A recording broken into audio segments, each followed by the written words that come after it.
Going on, everybody? Welcome to the Alex Cuesta Show. How's everybody doing out there on this Thursday, May 4th of 2023? If everyone can go, please give us a like, share, follow, subscribe, rate 5 stars, Spotify and iTunes. Spread this word of mouth. Find us on the socials at the Alex Cuesta Show.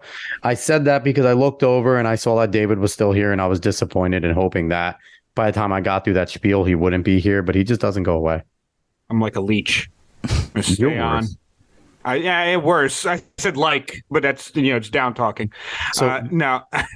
You went from looking like Pancho Villa to now Mexican Jared Leto. Like, I don't understand what you're going for right now. I wish we were streaming now, because then I could have people in the chat just making fun of you.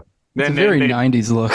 Yeah. For right now, it is. For right now, listen, sometimes you get long hair, you get it done just to get through a process and get it to another spot.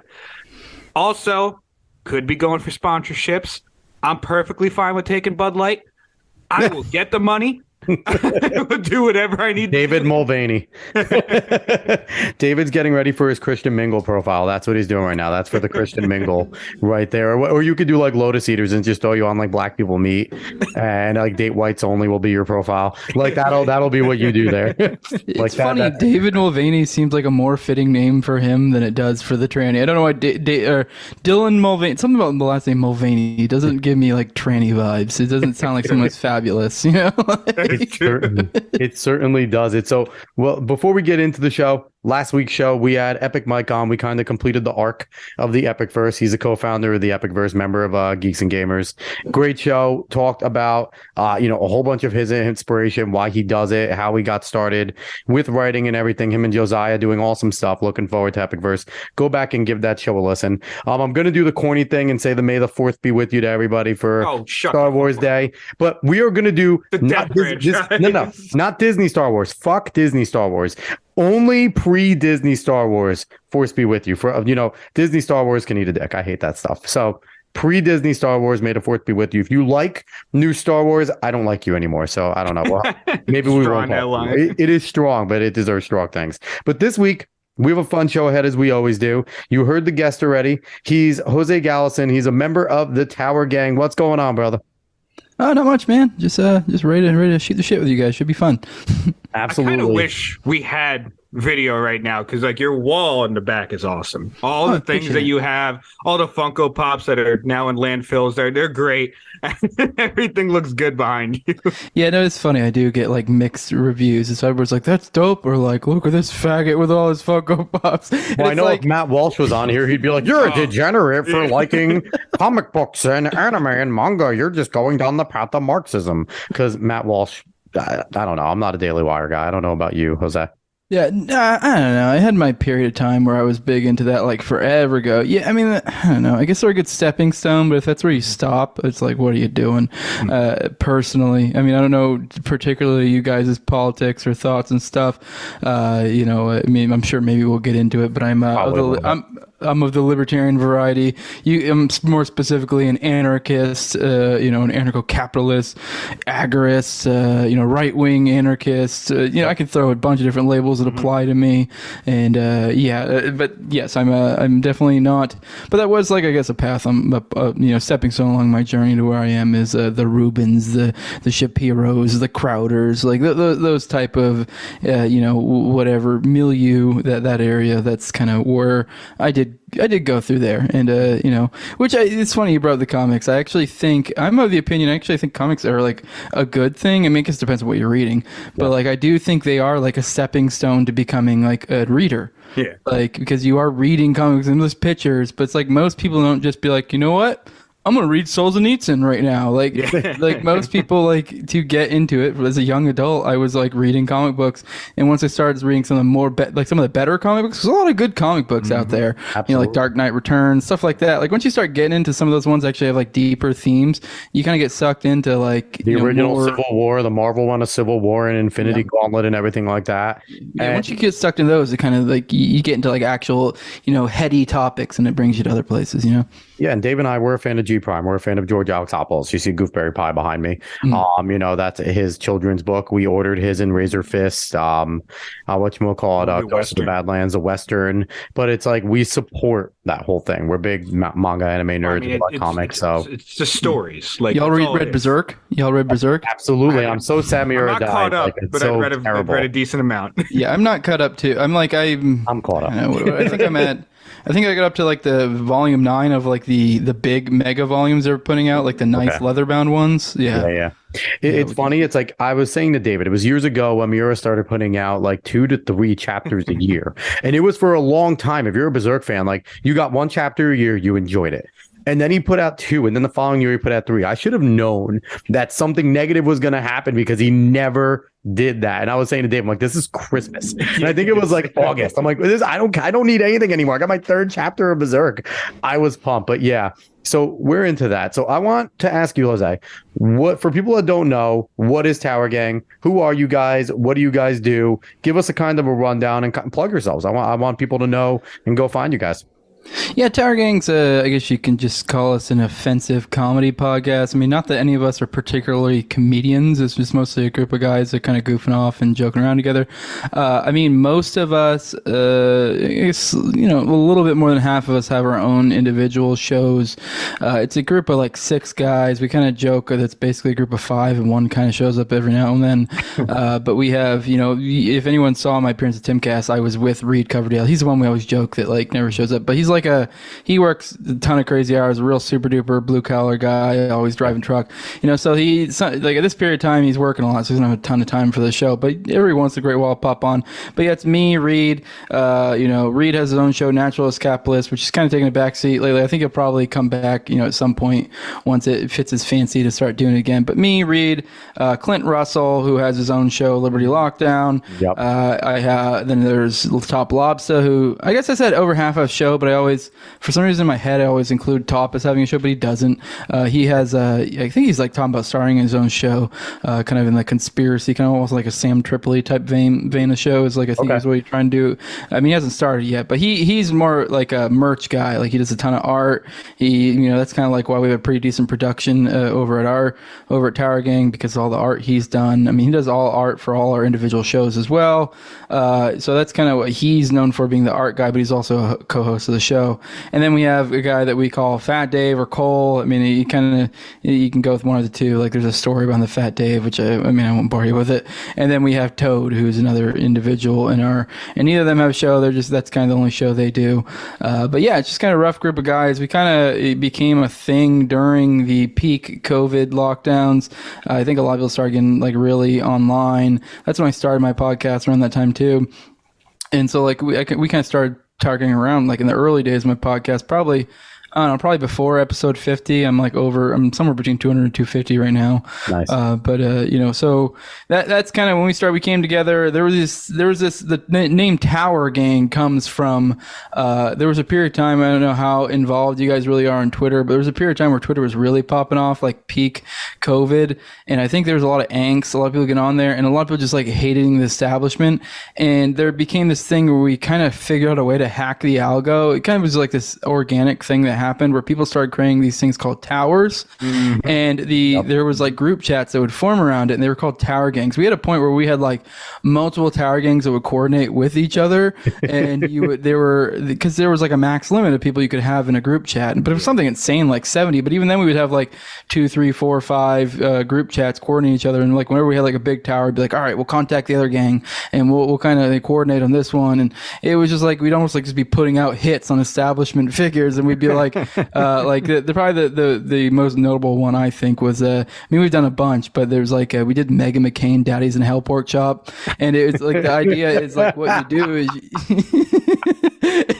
and what you do is you put a letter below, like someone will reply to a tweet and they'll put like a D, and then someone else will reply an A. And if you understand the format of Twitter, then when all that's done, you like every individual person spells out a different letter. And the key is you don't use a different person for each letter.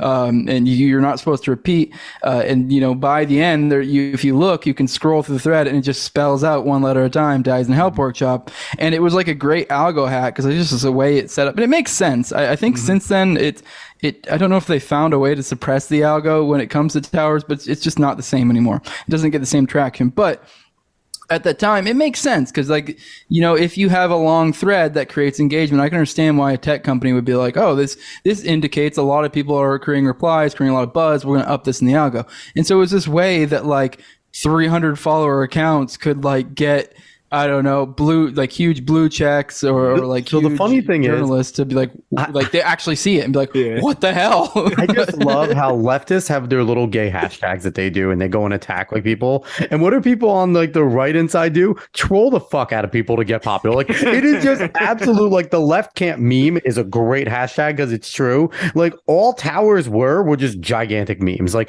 we're going to figure out what meme we're going to do. We're going to target a person and we're going to do it. Like there's some people, we need to bring towers back, whether it gets traction or not. I mean, towers are in live chats all the time. Just maybe on Twitter. Yeah, I think on Twitter, because like David Hogg needs a tower every time he fucking tweets. Like there's some people that just need it done to them just to like derail their whole entire things. Like, so I freaking love that. I love the background of it. I think, more people, where can people find, Tower Gang episodes and things like that? Well, we're on YouTube. If you want to go to YouTube, you can, but I would say we've already been nuked once, because we do go hard in the paint.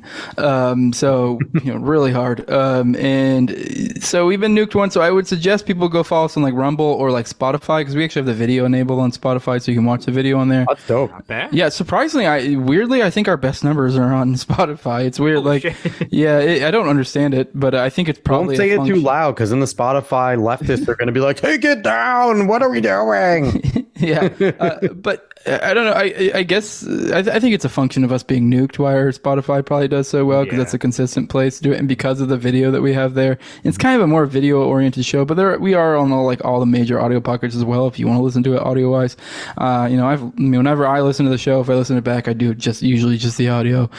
But I also was there watching it, so I'm picking up. I was like involved, so I knew the context of the images going on. And I think you probably can, if you really want to just do audio, you probably can do fine, but you may miss out some things. But it's Tower Gang everywhere.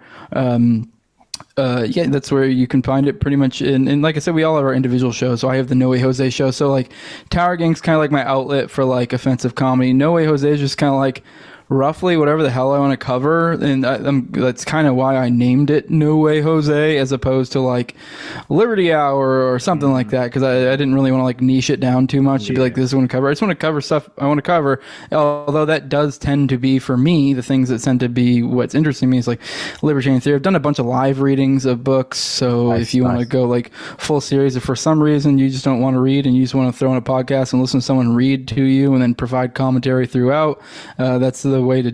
That's on my show. I have a decent amount of those. You can go check out my playlists. Is the easiest only way if to probably you'll tuck find me them. in at night after the chapter. If you'll tuck me in after the chapter, on the forehead. give a little, like you should, like after every chapter, you should be like, all right, good night to you. They're already tired. I'm going to continue on to the next one, but Jose loves you. Like, But yeah, no, I've and then probably the thing I've become most known for as of late is my Oklahoma City bombing series. I've done like something like well over, I think somewhere in the ballpark of like 15 hours on it. Awesome. I found when I found this video, a while back before I started the series, from this individual on Twitter at Crack Connoisseur, Jinx, and he had this. Jinx. Yeah, Jinx, he's the man, and he put out this Terrence Yeeki edit. It was just a quick little 2-minute video, good little, put a bunch of little facts in there. You can have emotional hook song, and I just remember like, holy crap, what is this? And I started digging in, and then that's when I like kind of sparked my interest, and then it like kind of drags you into the Oklahoma City bombing, and I was like, you know what, I want to cover this. And then I kind of like put out the feelers like on Twitter, like, hey, who's the best person to get to cover this? And I got a lot of like there was a few reputable people that I like trust that were like, hey, you need to get Richard Booth on. And Richard Booth, who he is like probably one of the best guys, if not the best guys to talk to about the Oklahoma City bombing, in my opinion.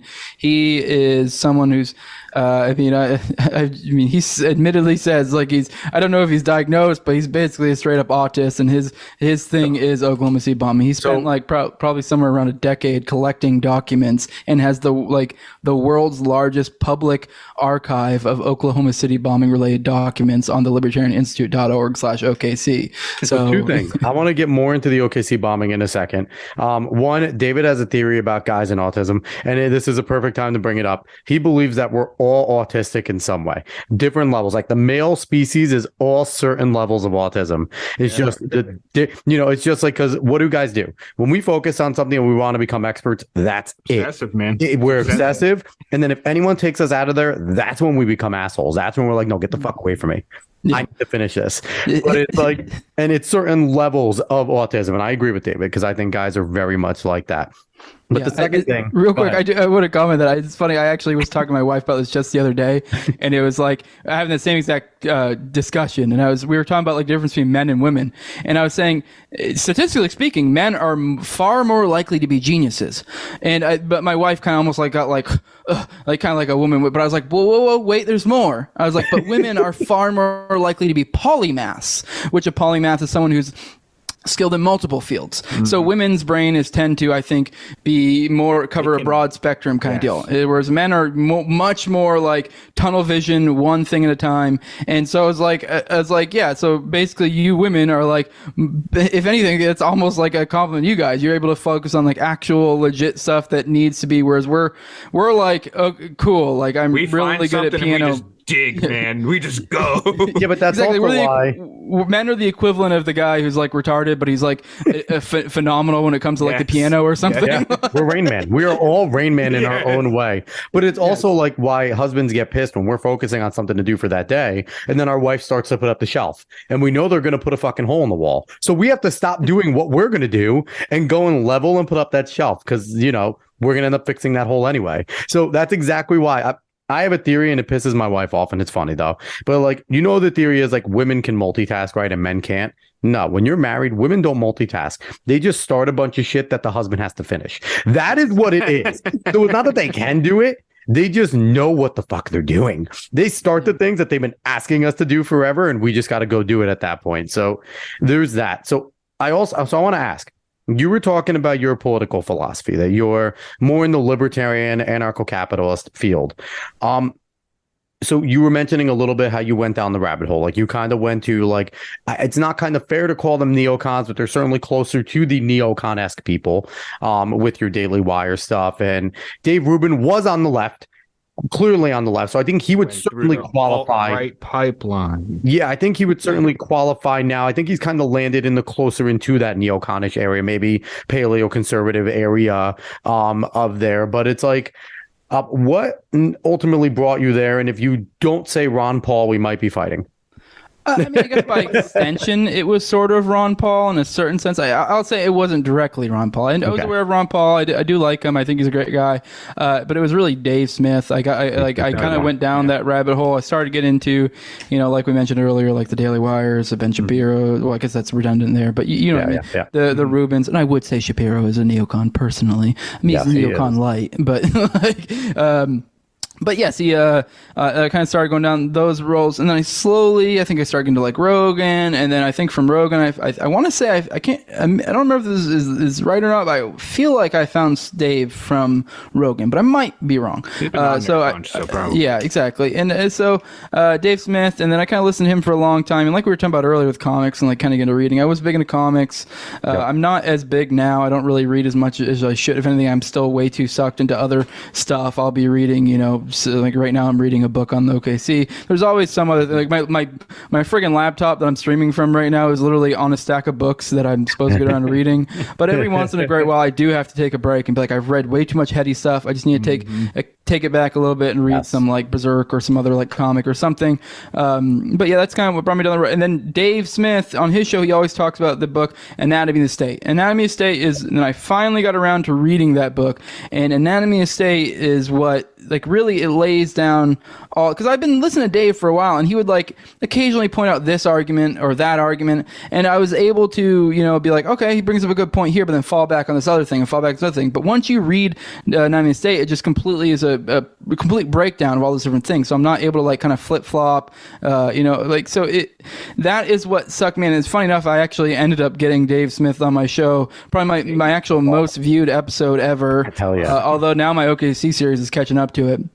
But I got Dave Smith on to cover Anatomy of State. We just did like a breakdown of the book. That's amazing. So yeah, if you go to my channel, I have like top videos. It's on the top video if you just look at the front page. So if you want to listen to that one, so that was cool, kind of full circle, bringing that back to it. But yeah, that's the book that really did it for me. It's kind of what made me be like, go from that divide from libertarian, what people call minarchists. Once again, I'm not as sure how up to date you guys are on the term. So like minarchist being like, you guys, minarchist is the idea that you do believe there should be a government, but it should be like the minimum. Because I was at this point where I was like, yes, I fully agreed that the government was like evil in a sense, but it was necessary. And I think Anatomy of State does a good job of like bridging that gap from where you think it's evil and necessary to where you feel like now it's evil and not necessary. And that's what did it for me, is that book specifically. I think if people, like I said, if people want to go check out that video, you can see if you don't want to actually read the book, it's a pretty short book. You can read it easily in like a day or 2 or 3, depending on how quick of a reader you are. I think it's, most people could probably knock it out in a day. It's barely considered a book. It's like this big kind of deal. But yeah. So that's what did it for me. That book right there. I don't know how much you want to focus on. I can't offhand really recall all the different arguments in it. No, you don't have to go crazy on that. But you know what's interesting, because I've heard of the minarchist stuff, and when I think of minarchist, it kind of just reminds me of what a conservative's supposed to be, right? In a way, it is your small government, very limited government. We understand that a centralized government isn't good, and we want basically individual rights and freedoms to reign supreme, and states and localities kind of rule people's lives much more than the federal government. It's kind of what the idea of the Articles of Confederation were. But obviously that fell apart, because you do need some sort of centralizing thing to take to keep a union together, right? Because that's what we are. We're a union of states. So like, it's interesting because I jumped into Jeff Charles does the Liberty Spaces, and Jeff Charles has jumped into the libertarian bandwagon officially, and he had on Jeff's an anarchist now. I believe he's claimed he's anarchist. Well, to be clear, that's the black dude, right? Yeah. We had him on the show. Yeah, he's a cool dude.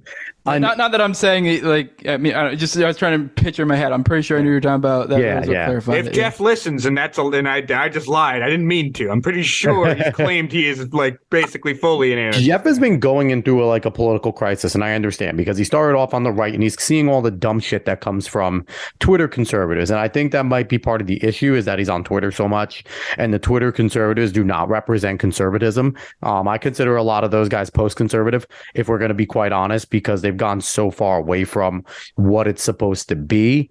But it's interesting, because I listened to it, and he had a lot of the Texas Libertarian Party members on there, and they were kind of railing against the Texas conservatives are kind of assholes. They're not great, and they don't really play nice with the libertarians. But in my head, and Jose, you could tell me if you disagree with this, I don't understand what libertarians are doing around the country. You guys could very easily infiltrate every single local Republican Party, and it's not even close. I don't think there needs to be a libertarian party, if we're going to be honest. I think there needs to be a libertarian movement that can infiltrate the Republicans, because obviously I don't agree with all the shit Republicans stand for, but it's better for you guys to caucus with the Republicans and the conservatives, because at least the individual rights theory is there. Like, the Democrats are completely lost. They used to have that element, which is why you had left libertarians, right? But that element's gone. Your left libertarians are now considered crazy conservatives. So I feel like at the local and state level, especially, libertarians should be dominating the Republican Party, and they could be, because I feel like a lot of Republicans would go for that. Now, I feel where the Libertarian Party is failing a lot of their members is they're going for the national way too much. And I think with the libertarian theory, national is almost impossible at this point, because to come in and just say, we're anti-war, we're anti-intervention completely and totally, we don't want to even hear about anything, is going to turn off a lot of people. Maybe when the boomer generation dies out, it might be an easier message. But right now, I feel like that's an impossible message to win on a national scale, which is why your Rons and Rand Pauls were semi-popular, because they're willing to bend a little with their libertarian means. And Larry Sharp, I've had him on a show. He's in New York over here. He calls himself kind of a sensible libertarian. He understands the other side. So if you get in contact with more libertarians, I would love for you to portray for them, like, stop focusing on that national side. If you infiltrate the local and state, the national will naturally come. And I just think that libertarians in every state could dominate if they just focus locally and statewide. Do you agree there? In a certain sense. Now, let me clarify. For one, I will kind of steel man them a little bit. I mean, there are certain factions within the Libertarian Party, although they've kind of been ousted, that would be like, really be like, oh, cool, we're going to run for president. And, oh, there's a chance. I mean, there's always those ones that kind of delude themselves. But I think the current group that's there, the LPMC, I think they're pretty aware. I mean, right now when you see some people who are kind of cringe and like, oh yeah, maybe we could get this guy in. And it's like, no, you're not going to win. And I'm actually of the opinion that if a libertarian did get in office, it would actually probably be one of the worst things for the libertarian movement. Personally, I really like if you somehow got someone that was, what I would consider to be a good libertarian, so far as philosophically in there, I think they would likely experience one of two. I guess I say one of two things, but there's, I guess, some sort of like, there's a spectrum in between these. I think you'd likely see they'd end up kind of having like the Trump phenomenon, where it's kind of like they didn't really get to do any of the things really they want to, because they kind of were getting bogged down by essentially the deep state at every turn. But and then on the other end, there's also, if they somehow do just like balls to the wall, just like, screw you, I don't care, I'm still going through this stuff, and to kind of don't really allow them to do that, because there is a way to just kind of forge through and just be like, I don't give a shit. You're going to try to make it seem like I'm a Russian sympathizer. Fine, whatever. Okay, yes, and then just kind of keep moving, But I think then that you're getting kind of closer to the convertible ride in Dallas type deal. So I think either way, it doesn't work out well for the movement. And obviously, then they will control the narrative after, to make it not really favorable to the Libertarian Party. So I don't think. But the point I'm getting at is they are aware, and when their idea when they're running a president these days is this is a national speaking tour, which, okay, all right, fair enough. Now what I'm getting at, I am not a party guy.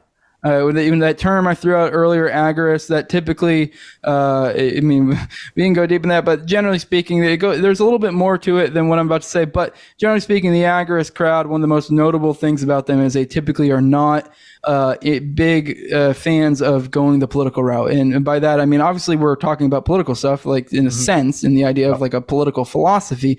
But so far as like voting, running as candidates, this, that, I don't have much faith in that at all. But now when you say, should they run in a local areas as Republicans? Now, I think if you're going to do it, I think that's preferable. Is my point. Now, I still ideally, I would just be like, I don't know. I guess that I don't feel like necessarily it's best use of your time. But if you feel so compelled to go the political route, I do think that's preferable to the national, is going local, hyper local, as best you can. It's actually Hans Hermann Hoppe. I'm very like, agorism is the most notable philosopher there is this guy named Samuel Ulrich Konkin. And there's this thing called praxis in libertarian, which if you understand what praxis means, it means you're kind of what you do, how you're going to go about it. And the praxis for agorism is essentially non-political. You interact in the market, you kind of interact in the gray and black markets. And then Hoppianism, Hans Hermann Hoppe, is a different praxis. The praxis he supports is what you're describing. Hyperlocal, try to essentially take over a town, essentially start crafting laws to make them more amenable to, and if anything, just completely don't even worry about the national. Do stuff like make it so like you find ways to craft laws that like you just can't firewall vote. The national out. Just firewall them out from strong local and state, and and things like that. And I kind of understand both, right? I understand the whole entire fuck politics, like this sucks. But the unfortunate part with that theory is, and like I get the aggro side. Everyone's so tired of it. I don't think it's possible right now. I don't think it is possible to actually, like, I think it is, but you need to have a super deep pocket to work within that realm, right? Because the people who are effective in the gray and the dark areas are your guys that, and, some women, I guess, with the Clintons and stuff, that have these super deep pockets to control it. I feel like you have to play the game a little bit, right? At this point, especially where, the anarchist, libertarian, agro movements are, there's a lot of people that agree with them and not a lot of people that are willing to actually join, right? And be active in them. It's a lot easier to just fall back on, well, I agree with this side more, so I'm just going to go with this group and vote for this candidate and do what I need to do here, whatever to do, so I can just go and live my life as I want to, right? So that's where, like, I understand the movement and I get being behind it, but I also think, and I think there's a lot of libertarians that are like this, that understand the realistic part of it, right? That know that, okay, I hate the system, I don't want to vote, but if I don't go and vote for X, Y gets in, and I really hate Y. And Y is going to prevent me from doing what I want and living my life and being free. So, I think it's difficult, and that's why I choose to, like, I'm a conservative. And that's where I am now. And I feel like we've gotten bogged down in politics so much where it's like, if you don't believe in everything one side believes, and you're not that. And which I think is nonsense. Because I think if you're too conservative, you have a libertarian streak in you, right? We agree with liberty. We agree with, you agree with the Bill of Rights. You agree with the freedoms. That's your libertarian streak, right? We have that.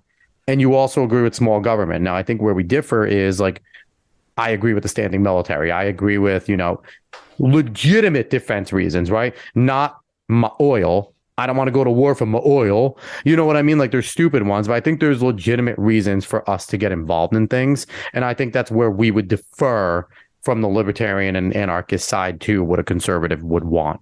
Yeah, I do want to clarify what I was getting at too with the hoppingism. I was saying that I was getting at, like, that would probably be my, like, next order of, like, preferences of praxis. Is if you are going to get involved in politics, that's the way to go. And kind of what I was getting at with the agorism is, I get what you're saying, but I think maybe with, like, a deeper now, you can understand that if you are interacting in the market, and if you're still having your libertarian values, you're still probably talking the world, you interact people on day to day, I do think you do actually influence others that way. So from that, you're able to influence the conservatives and I think by actually withholding your vote, not interacting in the system, I also think that has an influence, because it shows, hey, there's these people not involved. Why are they not involved? How can we appeal to them? And, also I think to some extent when you have, I actually think in a weird way, when there are less people voting, I think there is some sort of signal, and whether that signal is received or not, it's still the reality on the ground of that, like, hey, so let's say we got to a point where 90% of people weren't voting. Like, can you imagine how not incompetent, but how weak the government would be? Because they would have this realization of, like, oh shit, like, only 10% of people are interacting. Yeah, there's no mandate. There's no mandate. There's no, like, there's clearly, like, if we try to pass through some, like, crazy laws, 90% of people are like, I don't give a shit about your laws. So it's the idea that you're actually going to force it gets a little bit silly. And, like, I'm not saying, I understand those politics still exist. That's kind of what I'm getting at. Like, you are influencing people that are involving in politics. And that's why, to some extent, I think it's better to kind of influence the two major parties in that way. I also am of the opinion I'm actually not a fan of the Libertarian Party existing, because I think party politics, there are certain incentives in place when you get involved in party politics to where they do. I think, like, I'm essentially of the opinion that, like, I think I'm very much in line philosophically with all the LPMC guys, but I'm of the opinion, whether it's in this voting cycle or the next voting cycle or, 2, 3 more, I think it'll likely just devolve back into what it was before, and all you essentially did was put gas in the engine of that machine. So yeah, you may get, and don't get me wrong, I'm not saying at all there wouldn't be any positive things that come out of it, but now if you weigh it against this and that, now you end up back with, the old guard, which I feel like was an awful representation of our values. And now you have, in some sense, kind of continued to conflate the Libertarian Party with libertarianism, which is why I'd prefer they just didn't exist at all. And like, if they do exist, I would prefer them to be a laughing stock to where I get to go, look at those idiots. They don't represent me. Kind of what the Republicans are for conservatives right now. Yeah, where so conservatives hate Republicans. yeah. And I think that would also have rippling effects that would go out to the other parties. And I think you just kind of described there, the Republican Party is, as a party, isn't really what like a lot of kind of what I grew up as a conservative as well, like what we kind of think of conservatism, like, because we are like, conservatism is really kind of the way I saw it was minarchism, essentially. Limbaugh was very much that way, and people like that were very much in the small government camp, make government as small as you can, and he always rallied and ripped against it. Now, what is your opinion of the Mises Caucus? Because a lot of people that are in the libertarian side tend to like the Mises Caucus, what they do, how hard they fight. What is your opinion of them? I mean, like I was saying, those are like philosophically my people. I just think they're kind of falling into the trap of getting involved in the party in general. I think it's going to be, and once again, I think when you're looking at a big picture thing, because everyone will always be like, well, look at this thing we did, look at that thing we did, look at I'm not denying there are positive effects of any given thing, but if you weigh the good versus the bad, especially over the long arc of history, kind of what comes out of this and what else could you be doing instead. That's kind of where I'm at there. But I love those guys. I try to say that all the time. I try not to be a dick about it. You're allowed to have your opinion, right? Yeah, you're allowed to sit there and say, I might agree with them, but I don't agree with how they're going about it. I love this conversation. I do want to get to the OKC stuff, so I'm going to kind of tie a bow. The one thing I do want to ask you is, you seem like a chill libertarian, but there are a lot of libertarians that are basically like CrossFit bros, that they can't help themselves about telling you about their libertarianism. And I got what you were saying, like, one of the better ways to get out there and talk to people about it. But they kind of come about it as like religious zealotry, right? Mm-hmm. And I kind of got that when I was listening to Liberty Spaces. One of the people talking, she was like, this is the way we live. This is what we do. This is what we go by. And I think that kind of turns people off sometimes. And I get it. You're not a full-on libertarian. You're kind of in the aggro and everything like that. So I think that's kind of why you're not that way. But to be fair, I would call myself a libertarian. There's a differentiation between small L and big L, but we're not to get semantic, but yes. Yeah. But it's like, I feel like some people get turned off when it just becomes like, well, you should do this and that and this and that. And it skeeves people the fuck out. It feels like, to me at times, and I'm not saying this, but like how leftists preach, how some people are preachy, how like your Jehovah's Witness will come to your door and knock on it. I feel like I might answer to a libertarian that's going to be like, have you said fuck the government today? It's like, I get it, yes, but it's like just some of them just need to like take a step back and realize that if the conversation arises, cool. If not, don't put it in with every conversation had. Yes, exactly. This is the agorism point I was kind of getting at. Because the big point of agorism is it's counter economics is what's considered, and and everyone gets confused, and it's not a binary. That doesn't mean you need to go full Ted Kaczynski, go live in the woods. But the idea is agorism is just kind of, you're essentially trying to sort of move that somewhat that way, to the best of your ability. Not even necessarily the best ability. What risk you're willing to accept. It's as simple as something like, hey, say you're a waitress and you get tips. Do you report those to the government? No. It's essentially like, because no reasonable person does that. Like, why would you report this cash money you're getting that they have no idea you have? That's just silly. Now, that's agorism action right there. That's what that is. That's the idea. Now it's just the idea of like getting people to understand that, and also to essentially not have this like idea, because I feel like a lot of people, if you want to call them a statist or whatever, like if you do explain this concept to them, there might be this like ingrained like slight shame maybe, or they're like, well, I guess you're kind of right, like maybe I should be reporting. You're like, no, you're not doing anything wrong. Like it's almost like getting the philosophical realization of that. And I think it's kind of like leading by example in a way. You don't have to be that annoying person. You can just be someone interacting in the market. And this kind of ties into a point that Hoppe makes a lot, which once again, he's not an agorist, but he makes a point that we need to have natural elites. And, I think interacting in the market, essentially, especially if you're trying to do it in a gray or more blackish, I guess if you're full on black, you might struggle. But I do think you're kind of creating natural elites. Like if you're an upstanding businessman and you're in your neighborhood and people know that like, hey, obviously you're kind of balancing risk versus reward, and like you might be like, or you've just found a good tax lawyer or whatever, and you're just doing your best and you're being honest, like, yeah, of course I try to not pay as much taxes as possible. Why would I give them money? Donald Trump, exactly, like the tax code, like you gave me that loophole and I did it. Like that was kind of one of the best quotes of like his against Hillary, when she's like, you didn't pay this in taxes. Like, well, your people voted for it and I just used it.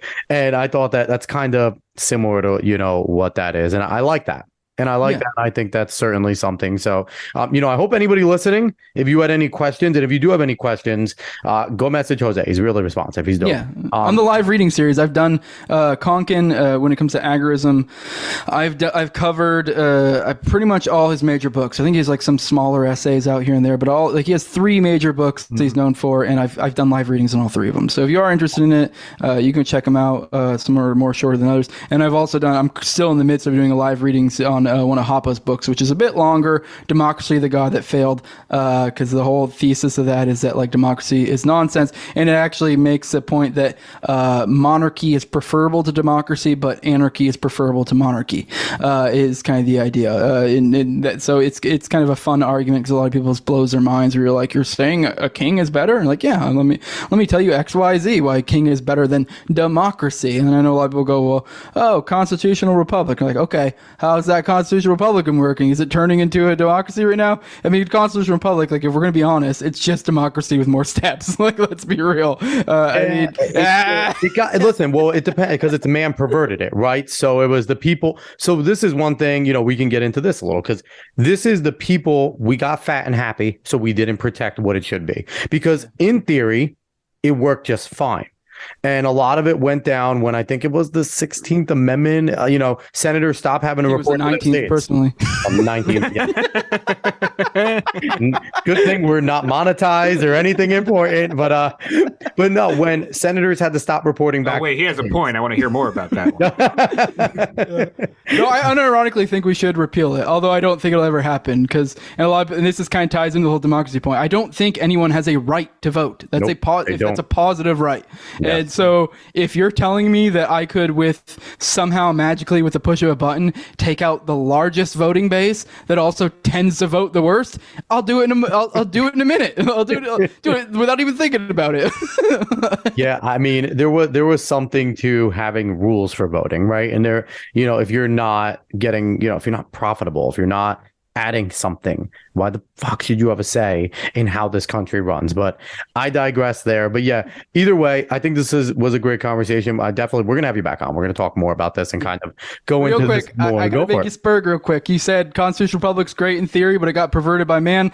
People could say the same exact thing about communism. Certainly. And let's be real. Who is going to run these political entities? Men. And then also you got to take into account incentives, or not. When I say men, I mean, people in general. Yeah. But like, obviously I know I just took a shot at women. Yeah, I mean, the idea is like, what else was it going to be? This is always what it'll devolve into, no matter what. But there will always be a void filled. And what is it filled by, right? Because monarchy might be preferable because things can get done. But it all falls on if you get a benevolent or malevolent ruler, right? And we've seen that. And that's what America escaped from, hence the Constitutional Republic, the Federalist Papers, Anti-Federalist. They really hashed this out. And then even with anarchy is impossible. It can happen, but it won't last for long. There will be a hierarchy. There will be a void filled. Man cannot lead themselves. They're not capable of it. Man are a following beast, right? So it's like, it is very difficult. And that's why political philosophy is very difficult, right? Because what's the right one? The right one is different depending on the era. So it's like, this can be argued till we're blue in the face, and there's great points for all of them. But, I love it. We could jump on, but I want to hear about the OKC bombing. I do. Because I think this could be super interesting. So tell us, a lot of people, definitely in, my generation, Dave's generation, probably know a little bit about the OKC bombing, but kind of give us a quick synopsis of what the OKC bombing was, and then what you kind of dug into it with Terrence Yake, if I say his name right. All right, you just threw a lot at me there.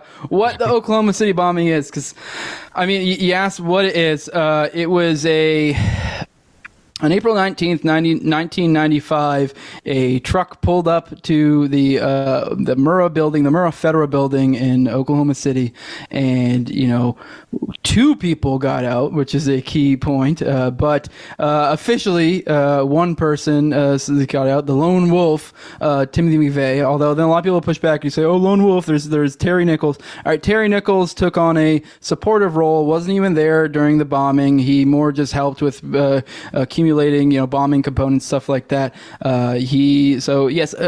In a sense, it was a lone wolf, but with a little bit of support in the official narrative. But yes, anyways, the bomb went off, blew up the building. I want to say it was like 168 or 169 people died. Most notably, people always bring up that there was a daycare in the building, so it took out daycare. There was theoretically the target was the ATF because there was an ATF office there. Mm-hmm. There was also a Social Security office in there. Believe there was like a military. I want to say maybe it was Marines. Maybe there were other branches as well, but there was recruiting offices there as well. So anyways, he blew that up. That's what happened. That's the official narrative. Although, that is actually what happened, aside from the one little particular component about the official narrative being the one guy. That John Doe 2 is a big part of the Oklahoma City bombing. Over 20 people saw before and after the bombing on the day of. Over 20 people saw Timothy McVeigh with another person, and there's actually a John Doe 2 sketch out there that was put together, composite sketch, from all the eyewitnesses of John Doe 2. Ironically, all the case the state used to uphold against McVeigh, the witnesses they used to determine that it was McVeigh that was at the bombing, because that's how you figure that out, through eyewitnesses. Like, I saw this guy, and enough people come together, and you're like, all right, well, it's pretty dang solid. Pretty much every single one of them also said they saw another person with him, but the official narrative became, oh, you just imagined that guy. Oh, no, he wasn't there. What are you talking about? There was no John Doe 2. That became the official narrative. That was imagined by them. Did McVeigh say he was alone, or McVeigh say he was with somebody? McVeigh is not the most reliable. He's actually given multiple accounts, although I think, if I remember correctly, I don't think he ever really admitted officially to a John Doe 2, although maybe there were some instances. That's the big thing with McVeigh. What the hell is even going on with McVeigh? He gave multiple backstories to multiple different people. I mean, he's really sane. I don't know. So far as I wouldn't necessarily personally put a descriptor on whether he was sane or insane. There's definitely a lot of weird stuff with the psyche there. Okay. About conflicting accounts, but you can read into that one way or the other. I don't really know particularly about his sanity. There's a lot of weird stuff when you go into the things McVeigh said. He did kind of officially, so far as operating through official channels, he did kind of just give the official narrative pretty much always, which a lot of people was like, that's kind of fishy. Why did he always go with the official narrative? But then there were things where people would say he was saying other stuff to his lawyers or to other people in prison, his family. That gets into weird territory. He not to go down too deep of a rabbit hole, but we like rabbit holes. He, to his first lawyers and also to his mother and to his sister in letters, and also to his lawyers, obviously talking to them personally, he claimed that he was a special that. All right, I'll give you what actually, not, I guess I say actually, I guess it is kind of we don't know if he's telling the truth or not here, but what the official story is backed up. He was in the military in Desert Storm.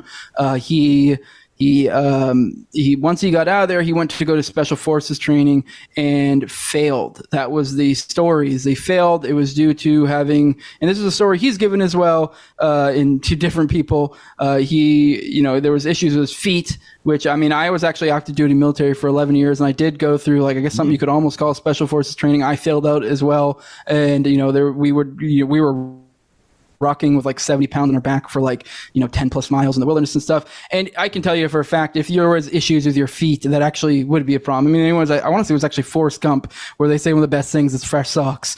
And that's actually true. That is very true. If you're a military member, especially if you're rocking around, moving a bunch, going through wild territory, having fresh socks, taking care of your feet is super important. So that makes sense, because he supposedly came from basically almost, very quickly from Desert Storm to the training. So he had kind of been in the shit, and kind of supposedly was in rough shape feet wise. Kind of jacked them all up during that time. Kind of wasn't given the best boots, caused a lot of issues. Which that completely tracks, because a lot of people try to be like, what, the boots, his feet? And okay, well, that's actually a legit excuse if you understand the kind of training. Anyone that's ever hiked or done anything high level, I'm a runner, and our shoes are everything. If you're not using the right type of footwear, if you're not taking care of your feet, you can't do those types of things. things. And like you said, a lot of the training with our military in general is a lot of movement, a lot of walking, a lot of weight carrying, a lot of running.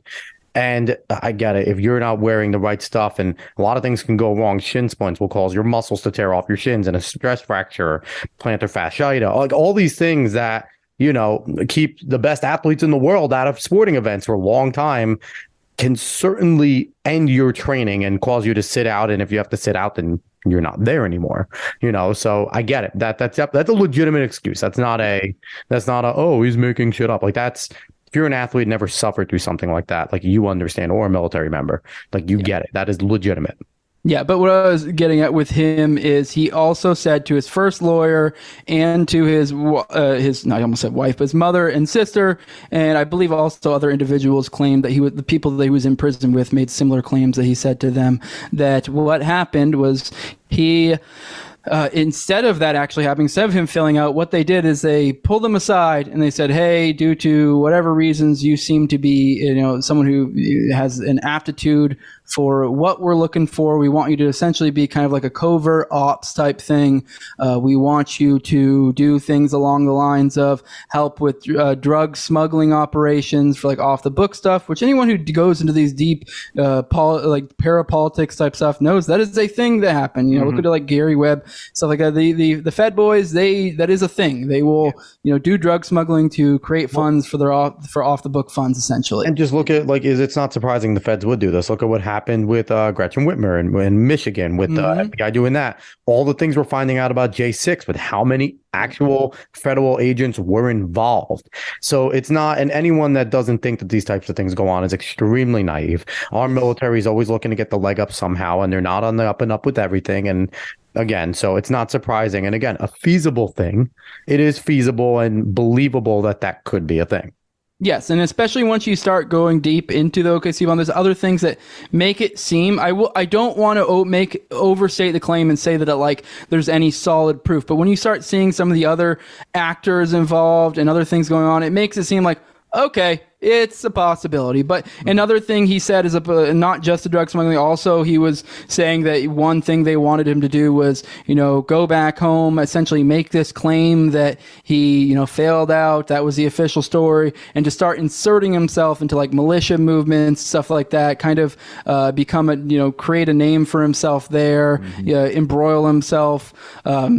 And I do want to let out for your audience know, you mentioned Gretchen Whitmer. I've done a whole series on a whole playlist. I have a whole playlist on that. I've actually had on one of the, quote unquote conspirators. That is a whole boondoggle. It's nonsense. Very nice. Yeah. But that was a story he claimed is that to certain people, but it did real quick.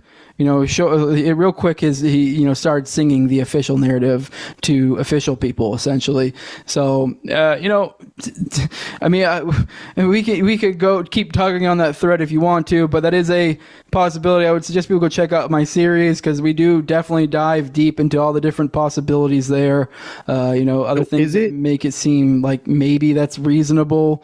Is it possible that the Feds kind of strung him along in the way that they wanted to, and then kind of came to him and was like, you're too deep now, you're fucked either way, you got to do what we want, sing this tune or you're done? Is it possible that he didn't not that he didn't want to do this, because maybe he did, maybe he wanted to do something, but is it possible that we saw the attempt at Gretchen Whitmer, and I'll go back to that, the Feds kind of pulling the strings there, and once he was too deep, it's kind of well, you're screwed, dude, you're going to jail either way, so you might as well do what we want you to do type of deal? Yeah, it's definitely possible. I think even if you don't take the perspective that he was a full-on, the term people use as sheep-dipped is this is actually a kind of a conspiracy term for individuals that were military, and then they get on the books taken out of the military, but in reality they're still doing stuff, covert stuff for the government. That's called sheep-dipped is what they call it. But now people love the movie Departed. You could believe that goes on. That's exactly what happened essentially in Departed with Leo DiCaprio's character. I get it, that's fiction, but man, fiction usually comes from reality. So that's kind of exactly, if you've ever seen Departed, that's kind of exactly what Jose's talking about there. Yeah, and with you were talking about pulling the strings or other Fed entities being there.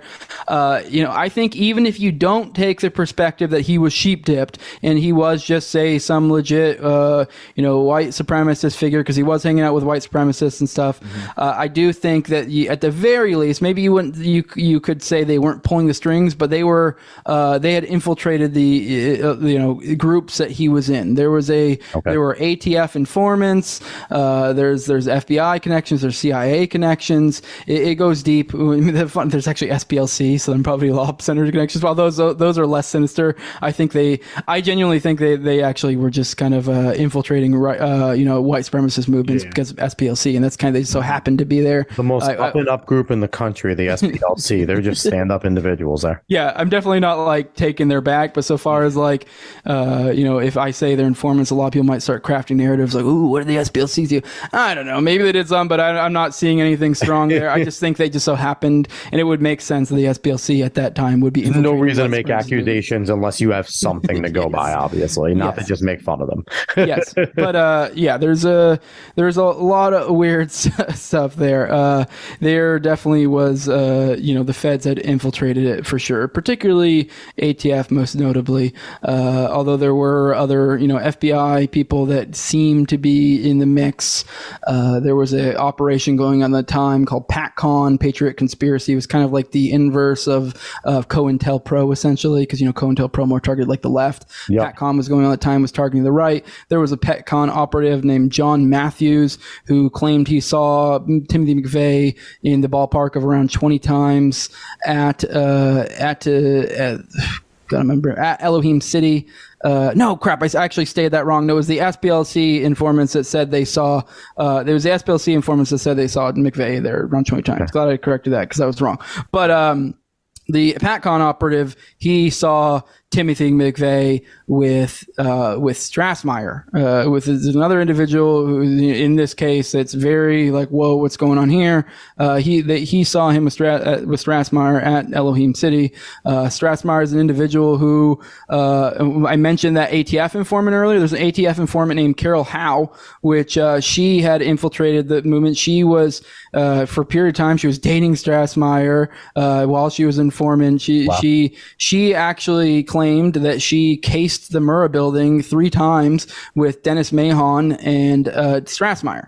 So, and then that John Matthews figure I was talking about earlier, he also claimed he saw Strassmeyer and McVeigh together at Elohim City. He actually told the FBI this. I believe there's actually an email out there that confirms this. I don't know if that was his testimony, if there's actually a physical one out there, I forget. But he placed them together. He also talked to the FBI kind of like, hey, I saw these guys go, this was after the bombing, and they were like, oh, we were aware. So, he was a person of interest. We knew who they were. We were just tracking them. So you're getting into a bunch of cool stuff. I do want to get into one thing. You had a shirt on during your appearance in Timcast. Terrence Yecke did not kill himself.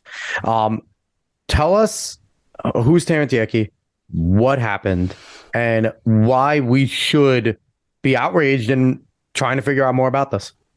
Yeah, Terrence Yecke was sorry. He was a police officer. He's a black dude, had 2 kids, 2 young kids. He had an ex-wife at the time that they were kind of seemed to be getting things back together. But he was one of the first responders to the Oklahoma City bombing. I've heard some people claim he was the first, but I think the first, one of the first. He was one of the first people in the building. Yeah. He saved 3 or more individuals in the bomb. He ended up getting injured. He fell through 2 floors, hurt his back. Wow. One of the key points is when he got out of the hospital. This is according to Tanya Yecke, his ex-wife at the time. Although, like I said, they seemed to be kind of repairing things. She was there. She actually has a whole radio interview out there you can go check out where she talked about all this stuff after the fact. But she said one of the first things he said because she got him picked him up from the hospital. He left as soon as possible. I don't think he was there even like a day. But she got him from the hospital. He was very insistent about getting him. The first thing he said to him, apparently he was crying. clarifying. He was saying, Tanya, this is not what they're telling you. She was, and she tried to get him to clarify. He really wouldn't. That's like kind of an ongoing theme with him. He very rarely kind of gave much details. There are some sources out there that, kind of goes into a little bit more. There's an individual named Ramona McDonald that he had. There was a letter that came out that got released. That was a letter from him to her, where he does lay out a little bit more. He doesn't spell it out explicitly, but he basically does kind of imply kind of what I was saying earlier, in the idea of that they, at least if you read the letter, the way he words is along the lines of like that they at the very least kind of screwed up. That they whether because a lot of people theorize that maybe this is some sort of sting op gone wrong. Because that's totally a thing the feds do, where they will take people, they will give them the means, the motive, the opportunity, or not the motive. They usually already have the motive, but the means and the opportunity, and they will completely give them everything and set it up, and then usually bust them last minute. But sometimes things go wrong, and so some people theorize that could be the case. Do you think Terrence knew his life was in danger, and that's why he was being very cryptic in the things that he said and not saying a lot, and the fact that he knew he saw something he shouldn't? And you said, was there indications that was kind of why he was playing it as he was? Yes, that's 100% what I think. That's what most people the sources, like, particularly Tanya, that's one thing she said, is that, like, he never really said too much, kind of would make comments like, I don't want to pull you into this.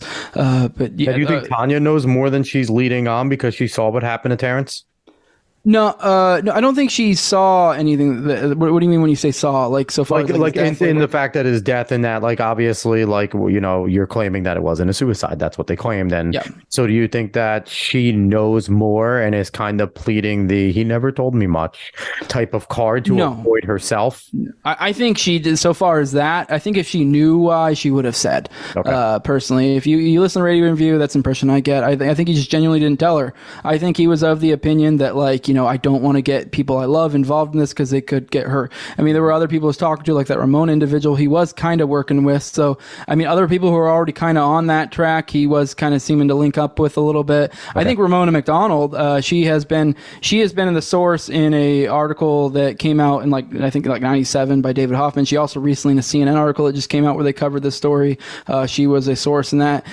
You can tell by the things she says. I think she does probably know more. Hasn't necessarily spelled it out. I'm not entirely sure Ramona McDonald's her actual real name.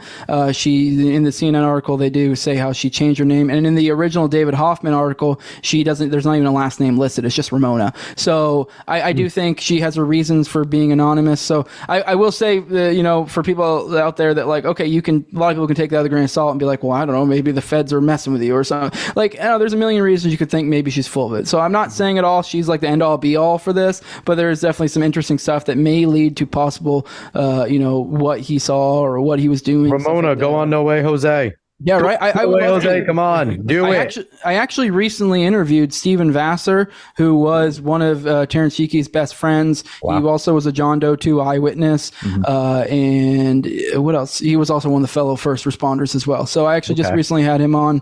We kind of talk about a lot of that. So I would love to. I mean, if if anyone out there knows anyone who has any meaningful information or was there, whatever, or knows other people, I'd love to. I don't really even know how I could track down this Ramona character. I'd love to talk to them. I have a feeling they probably wouldn't really be open to talking in that format anyways. But I mean, hell, if there's anyone out there that, even if they want to talk to me off the record, that's fine. Because I would just, for my own purposes, I mean, maybe there's certain information you'd be like, okay, you can use this on the record or whatever. I mean, any little thing I think can help. I mean, obviously, ideally, it'd be awesome if they just full on, dox themselves, put out all their information, because then we can be like, look, this is this person. You can confirm their identity. Like Stephen Vassar, I had him literally show me his retirement card from the OKCPD. That's incredible. So, yeah, just to verify who he is, he says he was, stuff like that. Because I would like to, kind of get into more research. It's kind of hard to find these people, but I mean, people, I've talked to other people who are kind of involved that, don't want to go on the record kind of deal. So, I mean, hell, even just a little stuff like that, I find to be helpful. So, I mean, it's scary. So yeah, continue with Terrence and his story. So he's, gets out of the hospital. He's telling Tanya this isn't what it is. What else happens to him? Yeah, one of the big things is he wrote something in the. It's like a roughly a 9-page report. Is one thing that it's claimed by multiple people that he kind of had a back and forth fight with his superiors where they didn't want him to put it through. He actually Ramona claimed to have a copy of that report at one point, and then ended up after the death, it ended up being lost with a bunch of our other documents as well shortly after. Which it actually also Tanya or Terrence's apartment actually, like the family checked out later, looked like it had been raided through Tanya's house or apartment. I forget if it was an apartment or a house, but her place got raided through too, lost some stuff. So there's weird stuff going on there. Obviously these are claims they made. So I'm just passing those on. Take those, how you want to take them. But anyways, there was a back and forth with this. There was also he was also made claims in the letter that there were people, that were being awarded as heroes that he knew weren't there. And also on the flip side, there were people who were there who weren't being awarded. For me, in a conspiratorial mindset, I see that as like, oh, they're trying to set up their own personal heroes. Yep. That way they can control the narrative. Mm-hmm. But, until they could shut the people up that were actually there and saw something, because why would you say anything? You're not somebody that we recognize. You weren't even there. Like the plausible deniability there of the official narrative versus what the crazy conspiracy theorists are now saying, right? Yes, yeah. And then with Vassar, he had the same thing. He didn't end up getting any sort of award for being there. And he also made a police report that he said later, like years later, he went to go back and look for it and he couldn't find it. It magically disappeared. And in his report, he claimed that that was where he claimed he saw John Doe 2, because he saw the Ryder truck go by. Because I think he said he was responding to a stabbing and he was nearby the murder building. And that's how he got there so quick. And I guess as that, like before the bombing, he saw a Ryder truck come by and he looked at it and he visually saw two people in the thing. He wasn't able, he admits he wasn't able to, like, cause it was kind of just a car driving by. He wasn't able to like provide a detailed description or anything, but he knows, he said like, I think his quote was like, he said, as God as my witness. I'm like probably butchering it a little bit. Like there was a second person in that vehicle. And I do have to say one thing about that too, because people might be like, well, maybe he missaw. When you're a police officer, and especially when you're in a heightened situation, he's responding to a violent situation of a stabbing, your senses are now heightened. So then when you see these types of things and now like your memory kicks in, he's in high, detail mode as it is, because when you're responding to these things, you're trying to fill in as many details while you're doing your job, right? Because then you do have to write a report. That is a big component of it. So for him to sit there and have a memory of it, it is feasible that being in his heightened mode that he definitely saw this. Like that is something that is a claim that, again, it is a claim, man, and flawed. They could see things they didn't see, but there is a high probability that, especially, it's not like he was just walking up the street and he claims, oh, there's a Ryder truck. No, he was already in work mode. He was already in a heightened sense of sensitivity there. Yeah, and like I was getting with his report disappearing. I mean, that's another individual. I gave you that over 20 people figure earlier. Saw John Doe 2 with McVeigh the day of the bombing, and now here's another one that he never got. That once again, the report disappeared, and he never got contacted by anyone. He never got any sort of interview from the FBI or anything. They said the first time he really talked to anyone was when he was also one of the sources for the CNN article when he got contacted by CNN. That was the first time he really got contacted. So, we hear that over 20 figure, and now it makes you wonder, okay, but what's the real figure? How many other people did they find a way? Because really, that should have been one more person that they added to. He should have been interviewed by the FBI. He should have, that should have been something that got passed on, but somehow that report disappeared. It also speaks to the report with Yiki. Obviously, we don't know specifically what's in that report. I'd love to interview Ramona or someone who actually saw the report. Mm-hmm. It'd be great to be like, hey, what did he actually put in there? Because that is the question. What did he particularly know? I mean, we can kind of think maybe we can kind of get a guess. There, obviously make some guesses. Maybe he, somehow saw. I guess he probably wouldn't have saw John Doe 2, but maybe he somehow saw the surveillance footage, because the surveillance footage went missing as well, and maybe he somehow saw them. It was also being held at the OCPD, evidence locker room for a period of time. So maybe somehow he got a hold of it. I don't know. There are people who've theorized that. I mean, he could have.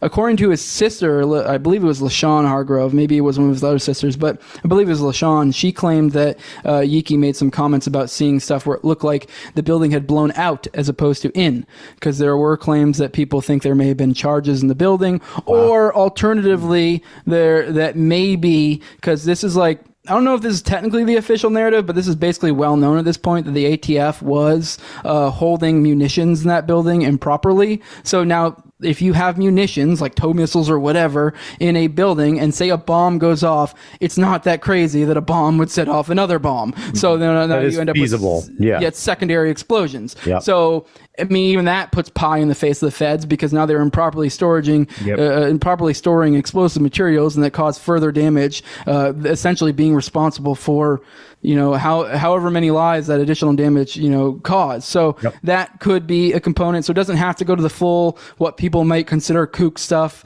Although there were 2 eyewitnesses that said they saw people, shortly before the bombing. I can't remember if it was like a day. I want to say it was like days before or something. What looked like, people looking like construction type attire, attaching what looked like, kind of explosive charges to columns. So, I mean, I don't know. There's 2 people to do with that. We will. I'm not saying I necessarily am asserting that's the case. So I'm saying there's a range from one to the other. Yeah.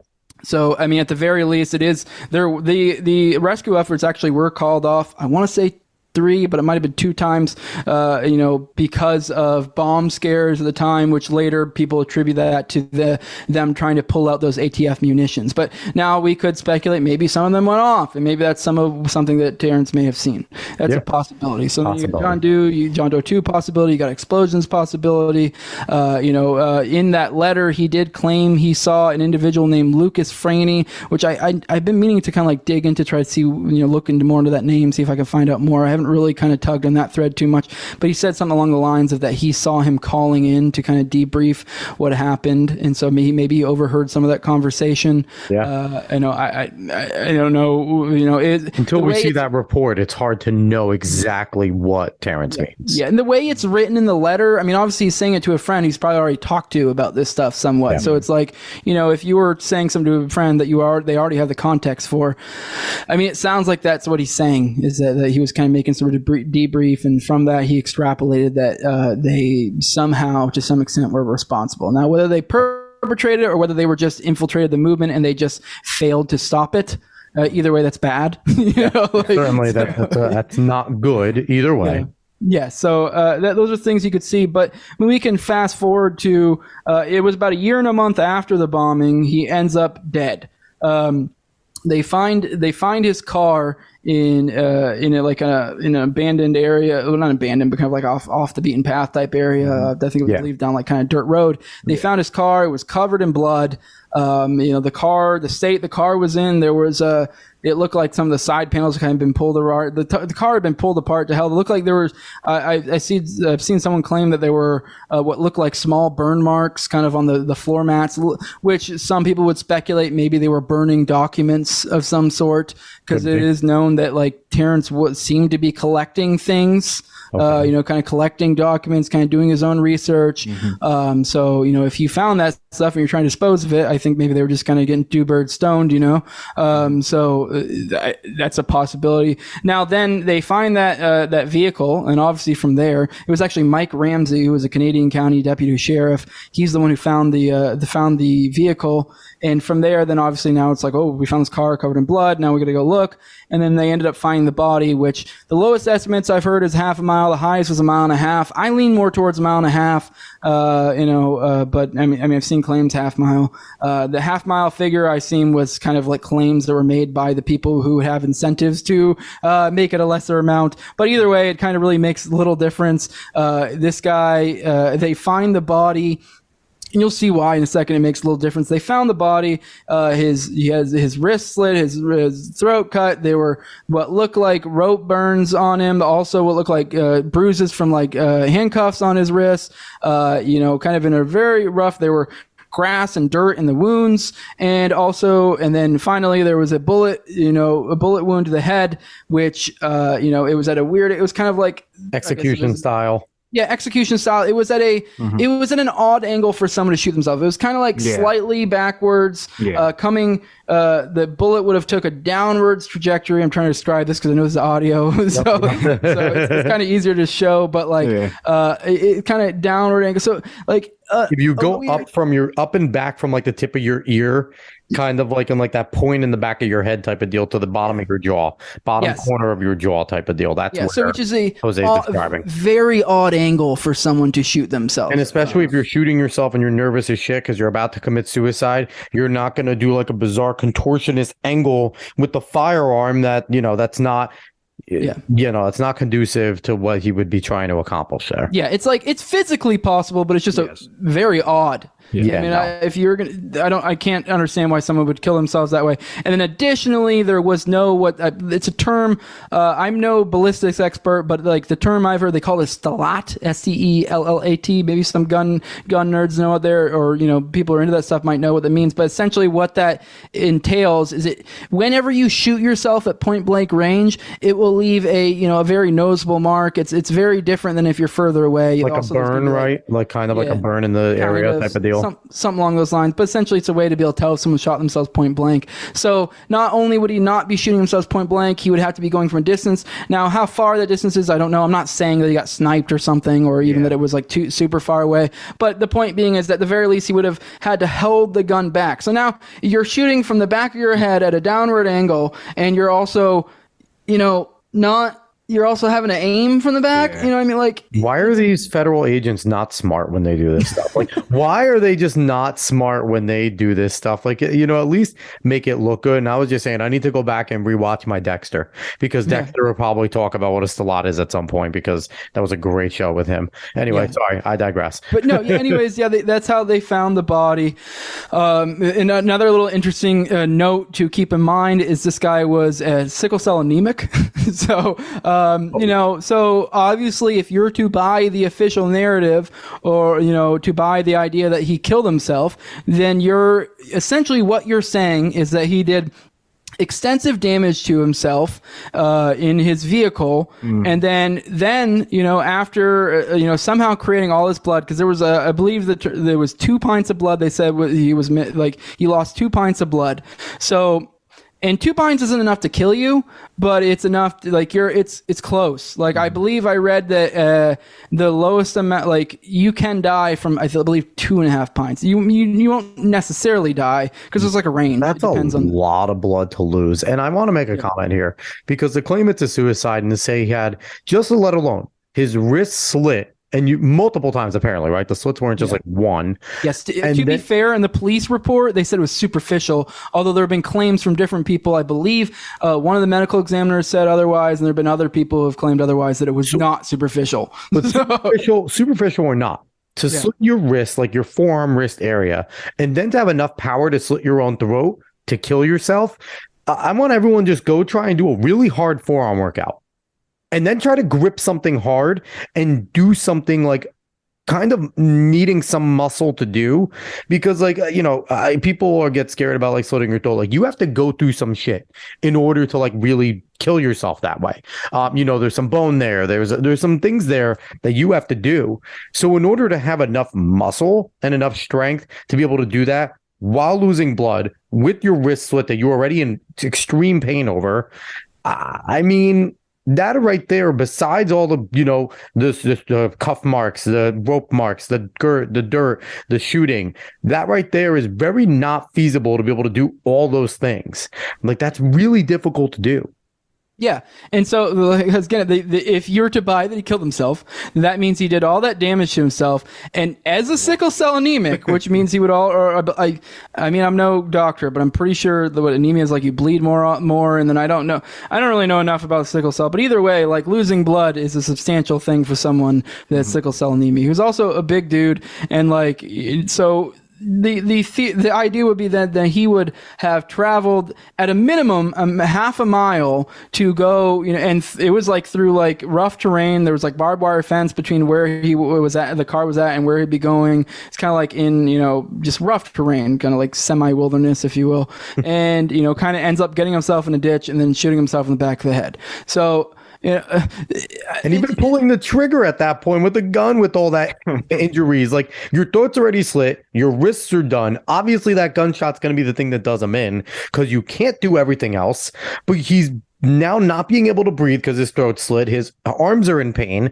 Obviously, he fucked with his wrists, apparently with handcuffs. He put handcuffs on himself. And it's like, no. Just no, he did not commit suicide. If all of that is there, it is not a possibility that yes. happened. I would say even with just because the medical report, I believe, did not include. These were things found from additional sources later, which there were, because it did kind of get like, one thing I left out, he never got an actual autopsy. There were medical examiners that did medical examiner reports. So there was those. So we got the medical examiner. There's one medical examiner report. There was another one that people claimed there was, although it apparently it got taken away real quick, kind of got hidden. So, I mean, it's like, that's kind of in the realm of like, I guess you could almost say myth. I mean, I don't know whether it actually existed or not. I don't know. Either way, the actual medical report, it left out like the rope burns and stuff. It claimed those cuts were superficial. But even if you take that claim, just even the medical examiner claim that it was like superficial cuts to the wrist and throat, but yet somehow end up with all his blood in the car and then ended up in the other place. It still defies credulity. And then I will say the place where he died was in the jurisdiction of the Canadian County Police, like I mentioned earlier. So they were the first ones to show up, kind of see handle the crime scene. They immediately called for a murder investigator or homicide investigator, and to come to the scene or whatever. But they searched for a while for a gun. They couldn't find one. So think about that. If you're someone who committed suicide. Let's be real. The gun's probably not going to go any more than 5 feet away from the body. Maybe 10 feet if you want to get crazy with it. Because the only thing I can think of is maybe a bullet to the head would create some sort of nervous system reaction that maybe cause some sort of glitch. Or not glitch, but like a kind of involuntary reaction. Maybe you throw the gun. Nerves. Yeah. But even then, like, how far is that going to, 10 feet maybe? So it's like you'd find the gun. Let's be real. And then a wolf came, grabbed it with its mouth, and dragged it away. And that's what happened. It was a wild animal that took it away. Yeah, and then here's when the weirdness starts to happen a little bit. I mean, although we're already in weird territory. Yeah. It happened in the Canadian County, jurisdiction. The OCPD, the Oklahoma City Police Department, the department that Yiki worked for, decided to take over jurisdiction. They show up, and then magically when they show up, that's when the gun is found. Although there's never any release of what kind of gun, anything like that. So we don't really have any like ballistics or no. Which is crazy because you would think it would be like, oh, it's his former service firearm. That would be the most likely thing, right? He's very familiar with the service firearm. They obviously don't take them away when they're done being police officers or anything like that, unless they, have an issue and a reason to take it away. But it doesn't seem like he had any reason for it. So the logical thing would be a service firearm, right? Like that's. This is where Ramona comes back in, because Ramona made the claim in the newest CNN article. Because, like I said, she was in the CNN article that was very recently, like a few months ago, and also in the 1997 article, or was 97 or 96 from Hoffman. And this is newer information that she said that she didn't say earlier. Although, like, some people might, point at that and trying to put at her credibility. But I think it's completely, like, let's be real, it was much closer to the bombing at the time, so she might have been tight-lipped with some facts. Yeah. But she did in the newest CNN article say that she talked to Yiki, I believe she had coffee with him the day prior, and according to him, he was getting ready to go to have a meeting with some, suits types that she had actually claimed came to talk to her too, like shortly, like not long before that, kind of was was acting like they were interested in her research or stuff. And according to Yiki, he was saying stuff along the lines of like, we need to get this information out, kind of like, but he was kind of like apprehensive because he is like, I don't know if like these are I can trust these people, like can I give them this information? I don't know, really want to get the information out, like kind of like I don't know, we got to get that stuff out there. So according to her, he said he was going to go meet with these individuals. According to her, he said that he was, as a precaution, was not going to take a service weapon with him because Oh, wow. I don't think he gave a specific reason, but one can infer that, like, obviously if someone's is going to do something to you, they may want to look like a suicide. Yep. And then obviously the move is use your own service weapon against you. Yeah. Because then obviously had he used his own service weapon against himself, then it would be, and you want to support the idea that it was a suicide, you would immediately be like, yeah, here's a gun. We either run all the ballistics, do everything, by the book in that way, and be able to support their case that, look, he killed himself. And everyone needs to remember, you didn't bring it. This is in the late 90s, 97, right, is when he was, so it's 96 is when he died. 96 is when he died. So getting information out there was not as easy as we do now, right? Like the internet was fresh. Like Windows 95 just became a thing. The Al Gore just invented the internet, and it was a very different time. So in order to get these type of information out, you would have to go to an outlet, and you would have to go to some people that you could eventually trust and possibly sell this stuff to, so that they could put it out there. It was it's not like now where you could just go start a Substack or create a blog or just throw things out there on a Discord like an idiot, and get yourself locked up like that other PSYOP individual did not too long ago. So it's an interesting thing, and it's tough because people in this generation need to realize, in this mindset need to realize, he was working up against a lot more difficult stuff in order to get this type of information out there. Yes, no, for sure. And I would say I'm of the opinion that, I get why he went about it the way he did, but I think he probably would have been better served to be loud and proud. Because I think, go to the press, officially go to a big press and make it public, make it known, this is who I am. I just met with CNN or whatever. Yep. I just met with the New York Times. Don't let it be a secret what you're doing, so that it is now much more. They still could kill you, but it now would open up a lot more of a can of worms, which is the way he did it. It's a lot easier to cover it up because he was so secretive about it. Yes, exactly. I think he probably would have been better served to probably tell everyone, but I understand where he's coming from and the logic of why he went about it the way he did.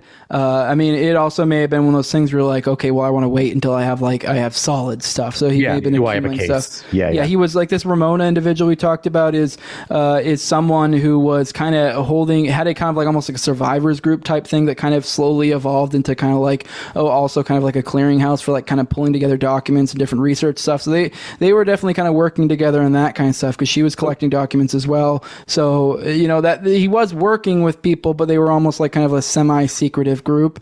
They weren't really blasting this out there to everyone. But I guess, depending on what kind of information you have, I guess I can kind of understand hey, well, maybe we should sit on this until it's more bulletproof, but either way, he ended up dead. So I'm curious, who is the CNN author, if you do remember, and what is their opinion of this? Did they kind of give, it's CNN, so they probably can't help themselves, but did they give their opinion on what they think actually happened, or was this more of a straight news article? These are the interviews. This is the facts, take what you want from this. Thomas Lake is his name. Reading that article, it was written in the way a journalist would write it. And I don't mean that to say a bad journalist, just he just laying out the facts, laying out the information. I feel like if you read that, you do get the impression that he definitely thinks he probably didn't kill himself. Obviously he doesn't, I don't think he doesn't really say it that way, but he's just laying out the facts. And I struggle to believe someone could lay out the facts the way he did and think, otherwise. So, good on that one CNN journalist of doing good work, which is, I was as surprised as anyone to see that from CNN. I will say this, because I used to do, before this show is what it is, I did a show called The Medium, and I also dug through a bunch of articles and would do a daily show where I talked about it. The actual journalists at a lot of these places that actually want to do the journalism, and specifically on the website side, on the online side, not the analysis, are still doing decent journalism, still doing okay stuff. And they get buried because the analysis is what gets the popular stuff, right? this is what we think happened. But I do want to defend a little bit. There are still a lot of pretty decent journalists. Now, journalists have skewed to the left for the beginning of time, essentially. But there are still a good amount of decent journalists that are doing work like that. And, people might not believe it. They are at CNN. They are at, Fox. They are there where they do just kind of write articles. And they're the boring articles that nobody really likes. Every once in a while, you'll get this explosive one about a case like this. And that, it's good journalism. But there are, if you do search for them, like, we're not going to get to it, but the Jordan Neely situation that just occurred, Bum Floyd, where he was killed on the train. You can go on CNN and find the article about the news piece. But it will be overshadowed highly by all the analysis of it. So I do want to say that there are still journalists trying to do their jobs. It's just very difficult for them. Yes. Yeah. So far as Yiki, I think we kind of laid out I guess I could maybe go more into the semi-ethereal, I say ethereal official narrative because I don't believe there ever was like a full-on official narrative. It did get ruled as suicide almost immediately, but so far as like some of the other different minor aspects, when I say official narrative, I guess like kind of what vaguely became what the one side was kind of saying. They were getting at, they were getting at that they were attributing it slightly to kind of being distraught from the aftermath of the Oklahoma City bombing and also family problems. Because like I mentioned earlier, Tanya was his ex-wife at the time. They had divorced. I believe, shortly before the Oklahoma City bombing. But at the period of time around the time he died, they had been interacting regularly. They were friendly. In the radio interview, you see that she said something along the lines that like he would introduce her as like his wife. It's definitely heavily implied that seemed they were rekindling things, getting things back together, or like kind of working on working them as a couple kind of deal. He also actually, shortly before he died, he asked her to marry him again. Wow. And the reasoning being is he said something along the lines of, this is the only way I can make sure you guys are taken care of in case something happens to me, which is ominous considering what happened. Yep. They didn't end up getting married before that happened because that was shortly before. So, wow. And what I'm getting at is they during this period of time, there was a VPO active, a victim protective order, I believe is what it is. It's essentially a restraining order for those who aren't aware of what it is. Okay. And shortly before the bombing, it's a little bit conflicting. According to the Oklahoma City Police Department, there was something along the lines of like that he supposedly put his hands on her and made some claims like he was going to kill himself and her.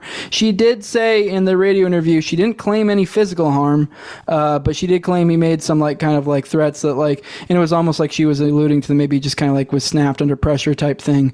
I don't know the particulars. I don't really want to make one strong claim one or the other because I don't know particularly what happened. Something happened like the 90s, and when you're dealing with domestic abuse type stuff, it's two parties with two different claims. It's just because the courts upheld a protective order, I don't know, one way or the other. Also, he could have done everything bad they said he did and still done everything else. So and also if we are to take the claim, if we are kind of getting conspiratorial and saying like he was kind of murdered by powers that be, well, what do you think they're gonna? Do you think like obviously they're gonna dig for stuff in their past and latch onto that? Also, on the victim protective order, I know a lot of people will commonly bring up that like, okay, well, it doesn't matter if they are interacting. It still violates the protective order. Like, so they were, maybe legally speaking, they were breaking law. I don't care like about the law side of things, like whatever, but it was very clear she was okay with them being around. She wanted them to be around. They were interacting regularly. They were in a good place. And the day of his death, she was contacted by, I believe it was, I want to say it was Major Upchurch, but one of the individuals in the police department, essentially trying to get her to essentially report him for violating the protective order. Wow. And this was the day of. That's and she said no, I'm not doing that. And one of the things with Steve Vassar, once again, he also made a claim that he saw a report in the system that the police report, to do with this, that they had contacted her and she went through with it. She claims otherwise. And then at that, like, essentially that's kind of the point being that he was distraught. He was going to lose his job. In that police report, essentially they were going to strip him of his weapon, kind of his badge, all that. And so the idea being that he'd be distraught, he was losing his weapon, distraught from the Oklahoma bombing, distraught from his family situation, he decided to kill himself. But funny enough, in that CNN article as well, they contacted Upchurch, the individual in that police report that Vassar said was the one who did this, and he claims no recollection of anything like that happening. So weird. And it's kind of he said, she said at that point, which is always tough. You kind of take it. So I do want to ask you, when you were looking back at this, did you get a look at any of like the initial local reporting versus what the national reporting became? Because a lot of these things, when they happen, like the local papers will give a little bit of a different story in a few articles. And then once the national story hits, then they kind of all started falling in line, right? Did you look and see if there was any like good reporting on what kind of happened where people got the information early about some of the wounds and some of the weird things that are going on, and then kind of the narrative changed as the national narrative became the thing? I can't really speak to that too much. Most articles I've seen, aside from the two that I mentioned, and I'm sure there were other ones as well. There was another one written by Wendy Painting, who's written a great book about the Oklahoma City bombing, who's kind of, obviously having a similar perspective to me. But it does seem that most of them were just kind of like, oh, hero cop dies, it's tragedy, one quote you hear a lot is, I forget who the quote was attributed to, but like the Oklahoma City bombing claimed one more life this day, kind of hamming it up like that. So, I mean, which makes sense, I guess, in a local sense, that it would just like kind of be like, oh, wow, look at this sad thing. Look at this hero. They did kind of play that up. Like in the big press, they didn't really lean too hard into some of the family stuff I was getting at, because kind of the impression that like, we just really want to lean on this hero cop angle, kind of sad, suicide, blah, blah, blah, blah. But so, I mean, I haven't really kind of dissected these articles, looking at it from that perspective. Obviously, I was only 4 when the Oklahoma City bombing happened. I would have been 5 when he died. I was 7. Doing the 7 when the bombing happened. David wasn't a thing yet. I wasn't born. He wasn't born. David was born a year later. Yes. So I can't really speak particularly to what the vibe was there, although it's kind of like I feel like my impression is just as my impression. It was kind of undercovered. So and when it was covered, it was kind of in that realm of like, look at this sad thing. Oh, another look kind of almost like, look at this effect this kind of has on our boys in blue kind of deal. Sad and stuff. All right. So Jose, this was lots of fun, brother. I really appreciate you coming on. Oh, yeah. Thanks for having me. I appreciate it. Yeah, this was lots of fun. So if anyone's interested, like we just kind of gave you a taste of the type of research that Jose did. And I hope, Jose knows his shit, whether it's libertarianism, whether it is obviously the OKC bombing. He's a guy that does the research. He'll do the work so that you don't have to. He reads the books to you so you don't have to. So it's definitely something to go check out. No Way Jose, where can they find it? Is that kind of anywhere you can find a podcast? Most. I need to get around to finally making a Rumble account. I haven't done that so yet. Do we, actually. We're not there. But I have a YouTube channel. I'd say, like, just for ease of access, obviously it'd be great if you started following me on alternative platforms, even if it's audio. But I mean, if you like, so far, is because a lot of my stuff is like series or like stuff like that, so it's like trying to find that in a audio format, they don't really let you group up things like playlists. So it is a nice tool to use YouTube, because you can just go to the YouTube, go to playlist, and you'll see like every one of the series I've done. A lot of them are still ongoing and I haven't completely finished them, and particularly that OKC one, you can go there. That's been pretty popular. But yeah, you can find me YouTube, all the major odd podcasts. I'm on Odyssey as well if you do want to find another. Nice. Use another alternative video platform if that's your preference. Pretty much all my stuff is completely, not really visually centered, so you can pretty much get away with just doing audio. But you can follow me on Twitter at TowerGangJose, and I appreciate you having me on. And you'll see the cool art. I assume Top Lobster made your Jose avatar there for Twitter. Yeah, he's done a lot of art for me, a lot of different thumbnails, a lot of that. He's the one who did the Terrence Yiki shirt, art. So he's done a lot of stuff for me. He's one of my close friends. I've been lucky to have him. Awesome. So once again, this is the Alex Questa Show. Dave, anything you had to say? You were kind of quiet as we were rolling. We were just getting educated on the OKC bombing. It is super interesting. Absolute shit tonight. I haven't said anything, but I was very happy to hear all of that information. I've heard nothing about the OKC bombing. Like, I've heard McVeigh. That's the only name I've really heard out of it, and that's just like in maybe cultural things that I've heard from before. So really, I learned a shit ton tonight. I will probably dive in, especially because I have off work tomorrow. I'll probably dive into your series a good bit. But it's been a great night, especially like even before that with the politics discussion, which I would love to have you back on and hear all about what you have. I think we need to do like at least 2 more at a minimum where we just go heavy into like the libertarian politics stuff and then we go heavy into the bombing. I feel like that could be appropriate. So it's a great night. Love having you on, Jose. Yet again, I would love to have you on you again, and you seem very educated, very willing to do whatever the hell you want to do, whatever the hell you need to do to learn about this shit. So I love that.